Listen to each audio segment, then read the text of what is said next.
এটা আমলকি। আমলকি কি বুঝতে পারছেন কিনা? আমরা স্থানীয় ভাষায় এটা আমরা ইয়াওলা কই, কিন্তু এটা অরিজিনাল নাম হচ্ছে আমলকি। আর এটা কিন্তু আপনার কিটা ডালিম, ডালিম একটা ফল।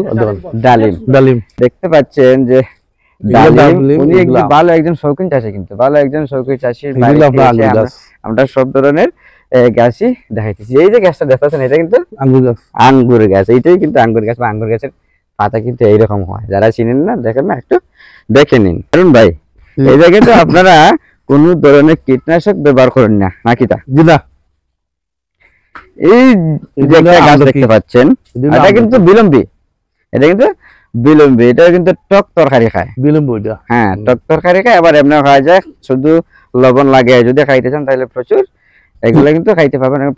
একটা ছবি আছে আপনার ওই সাগরখোলা, সাগরখোলার ছড়ি, আমার হারুন ভাই সাগরখোলার ছড়ি নিয়ে দেখাইতেছে, কিন্তু দেখেন সাগরখোলা, সাগরখোলা এটা সবজি খোলা, দিন একবার সাম্বা খোলা, এটা একবার পাট। শুধু তাই না, আরেকটা জিনিস দেখান, আরি কচু। আরি কচু বিখ্যাত এই কচু কিন্তু অনেকে খুঁজে পায় না বাজারে, কিন্তু এই কচুটা ছড়া দামে বিক্রি হয়।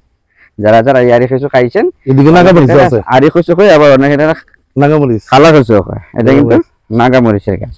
অর্থাৎ একজন কৃষকের বাড়িতে এত কিছু থাকলে আর কি ভাই কিছু লাগে? আর কিছু লাগে না। নাগামরিচ, একটা নাগামরিচ দিয়ে একটা তরকারি খাইতে পারবেন। কিন্তু চায়না কমলা দেখাচ্ছি আপনাদেরকে।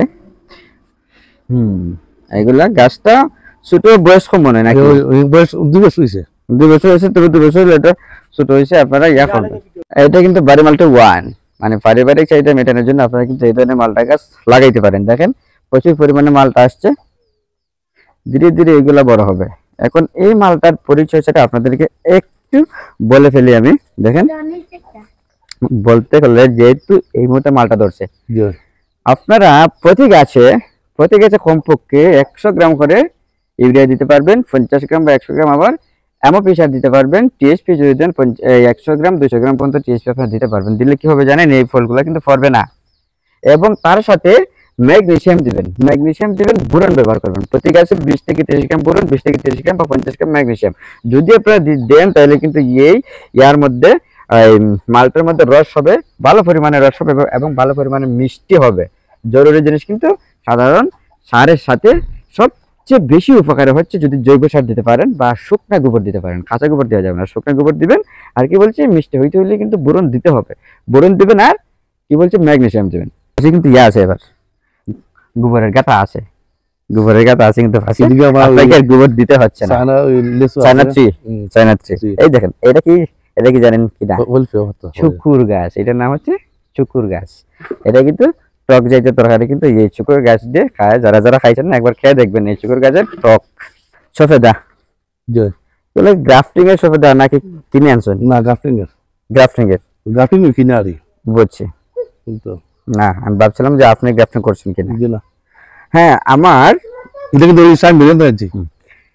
এই কৃষক কিন্তু গ্রাফটিং করতে পারে, গ্রাফটিং করা শিখতেছে। মোটামুটি হাত এখনো পরিপক্ক হয় নাই, তবে মোটামুটি 100টা গ্রাফটিং করলে 90টা কিন্তু টিকে যাবে। আর যখন হাত পরিপক্ক হয়ে যাবে 100টার মধ্যে 100টা আছে টিকে, ঠিক আছে? দেখেন, গরু আছে কিন্তু তারা গরুও পালন করে। এটা কি বিক্রির জন্য নাকি কিনছেন? না, যারা যারা আমার ভিডিওটা দেখেন বা ভিডিওগুলো নিয়মিত দেখেন, আপনাদের প্রতি আমার পরামর্শ হলো, আপনাদের বসত বাড়ির আঙ্গিনায়, পাশে, সামনে, পিছে যেখানে খালি জায়গা আছে অবশ্যই ফল বাগান, ফলের গাছ লাগাবেন।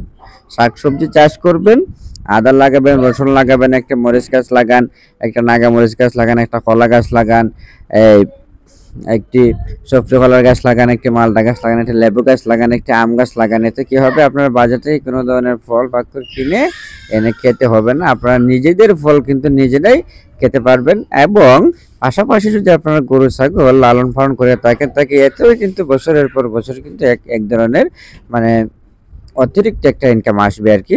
তখন আপনাদেরকে যে ভিডিওটা আমি দেখালাম, যারা যারা দেখলেন, তাদের বাড়ির সামনে, পিছে, সাইডে কোনো অংশে কোনো জায়গায় যাতে খালি না থাকে, শাকসবজি চাষ করবেন, ফল গাছ লাগাবেন, মশলা জাতীয় গাছ লাগাবেন, মশলা জাতীয় ফসল লাগাবেন। এতে আপনাদেরও লাভ হবে, আবার জাতিরও লাভ হবে। যাতে আপনার নিজের বাড়িকে যাতে একটি আদর্শ কৃষি বাড়ি হিসেবে গড়ে তুলতে পারেন, সেই জন্য কিন্তু আমার এই ভিডিওটা এই কামনা করে আপনাদের কাছে বিদায় নিচ্ছি। আসসালামু আলাইকুম, ধন্যবাদ, আল্লাহ হাফেজ।